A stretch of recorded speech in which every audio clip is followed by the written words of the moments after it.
Кратка неколкуминутна средба за запознавање и размена на телефонски броеви одржана денеска во Министерството за правда меѓу членовите на работната група за правосудство во која учествува и опозицијската СДСМ.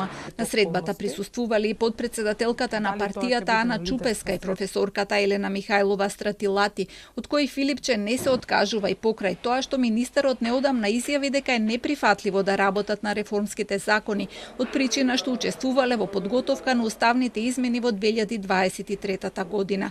Од Министерството денеска само потврдија дека се одржала средба, но не сакаа да коментираат повеќе.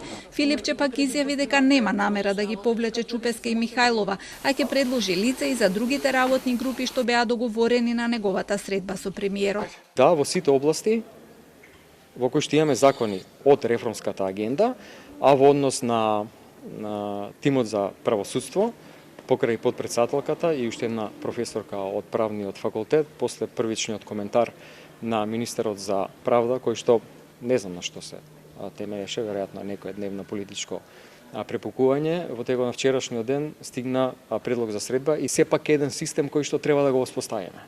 Дали тоа ќе биде работна група, дали ќе биде, јас би сакал сите партии да се вклучат во тие работни групи, за да сите дадеме придонес во на спроведувањето на реформската агенда.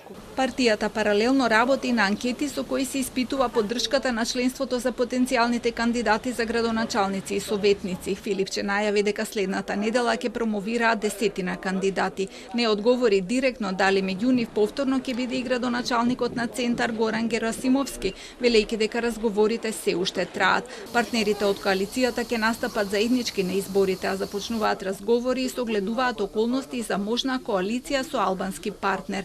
На прашањето дали би коалицирал со Арбен Таравари, Филипче одговори дека засега ги следа случувањата во владеачката коалиција, а од нивниот епилог ќе зависат и понатамошните потези, но тој е подготвен да разговара со која било партија.